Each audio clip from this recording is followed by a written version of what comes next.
మొదటి నుంచి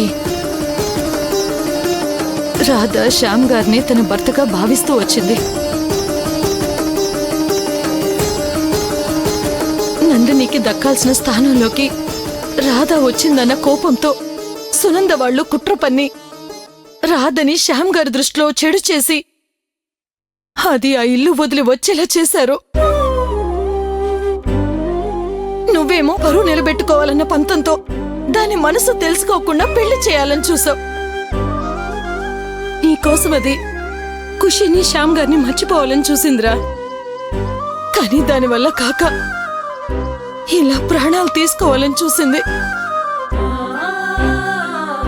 రాధకి ఈ పెళ్లి ఇష్టం లేదని నాకు ముందు నుంచే అనుమానంగా ఉంది. ఎంత మోసం చేశారు!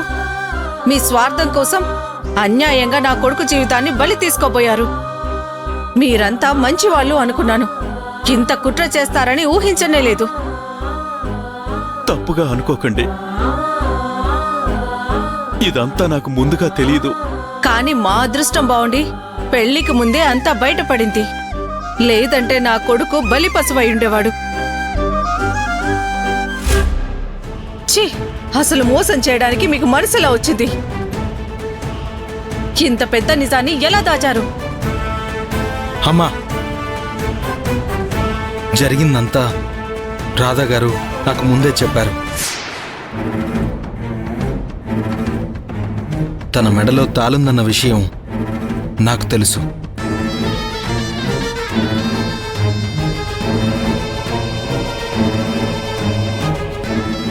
ఏంట్రా నువ్వనేది? అన్నీ తెలిసి కూడా నువ్వు రాధని పెళ్లి చేసుకోవడానికి సిద్ధపడ్డావా? నీకేమైనా పిచ్చారా? మనల్ని మోసం చేయడం రాధా గారికి ఇష్టం లేదమ్మా. అందుకే జరిగిందంతా చెప్పి నేను పెళ్లి కొప్పుకుంటే తను తాళి తీసేసి పందిట్లోకి వస్తాను అని చెప్పారు. అప్పుడు తన మనసులో శ్యామ్ గారు లేరు అని చెప్పారు కాబట్టి రాధా గారిని పెళ్లి చేసుకోవడానికి నాకు అభ్యంతరం లేదు అనిపించింది.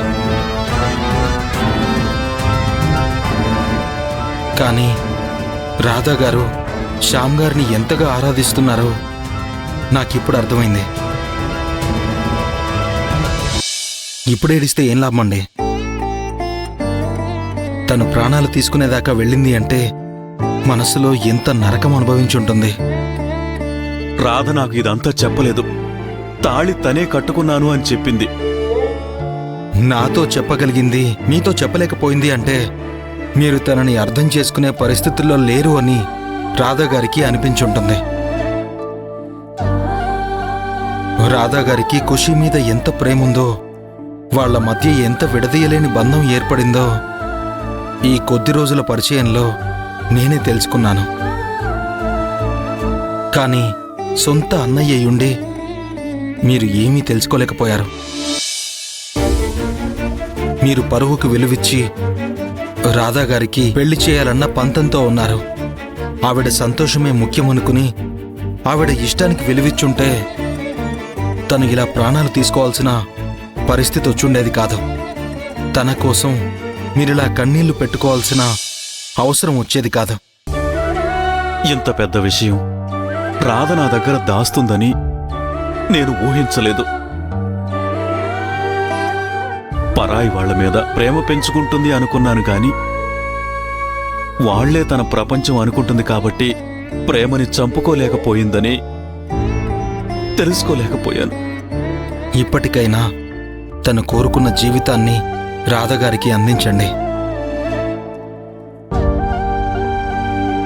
కానీ ఇప్పుడు అవకాశం లేదు. ఏ? శ్యామ్ గారు ఈరోజే నందినిని రిజిస్టర్ ఆఫీస్లో పెళ్లి చేసుకోబోతున్నారు.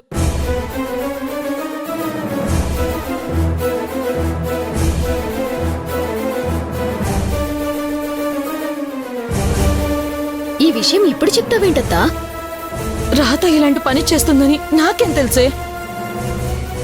పెళ్లి ఇష్టం లేదని నాతో అయిన ఒక్క మాట చెప్పుంటే ఏదో ఒకటి చేసుండేదాన్ని.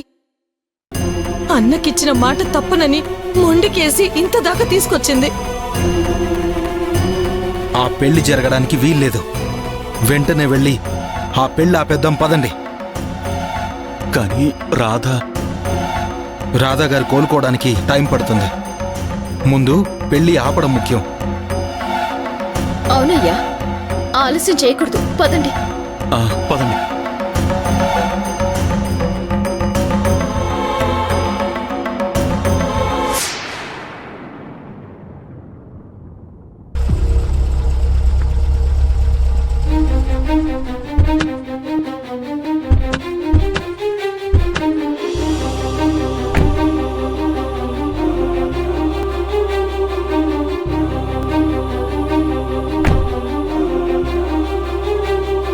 రండి సార్, మీకోసమే వెయిట్ చేస్తున్నాను. ప్రాసెస్ ఏంటో చెప్పండి. మీ ఆధార్ కార్డు, ఐడి ప్రూఫ్లు, జిరాక్స్లు తీసుకొచ్చారా? తీసుకొచ్చాం. Okay madam. మీరు ఈ ఫామ్ను ఫిల్ చేయండి. మీ ఐడి ప్రూఫ్ని ఫామ్కి అటాచ్ చేసి నేను రిజిస్టర్ గారి దగ్గర సబ్మిట్ చేస్తాను. ఆయన పిలిచినప్పుడు వెళ్ళి సంతకాలు పెట్టేసి దండలు మార్చుకుంటే అయిపోతుంది. ఇదిగోండి, ఇక్కడ సంతకం చేయండి.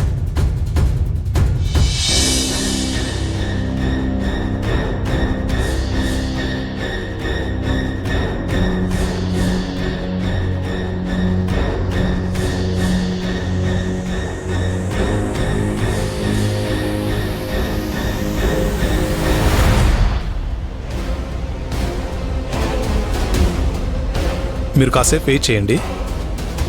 మీ నేమ్స్ అనౌన్స్ చేయగానే వచ్చి సైన్ చేయండి. Okay okay, thank you.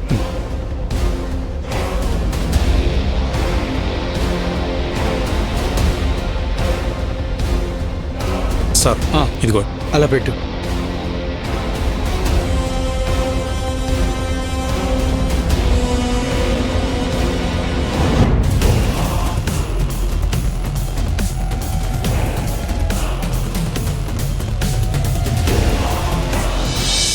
Sir మిమ్మల్ని పిలుస్తున్నా, వెళ్ళండి. ఓకే.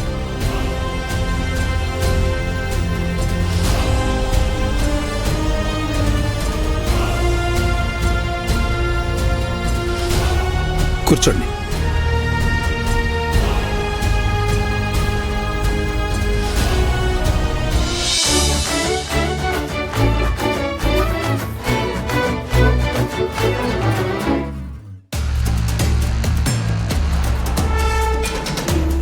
చూడండి, మీ డీటెయిల్స్ అన్నీ కరెక్ట్గానే ఉన్నాయి.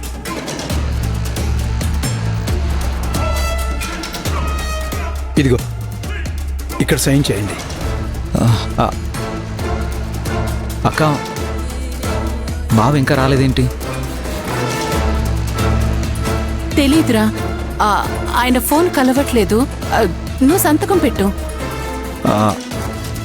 బావ లేకుండా ఎలా?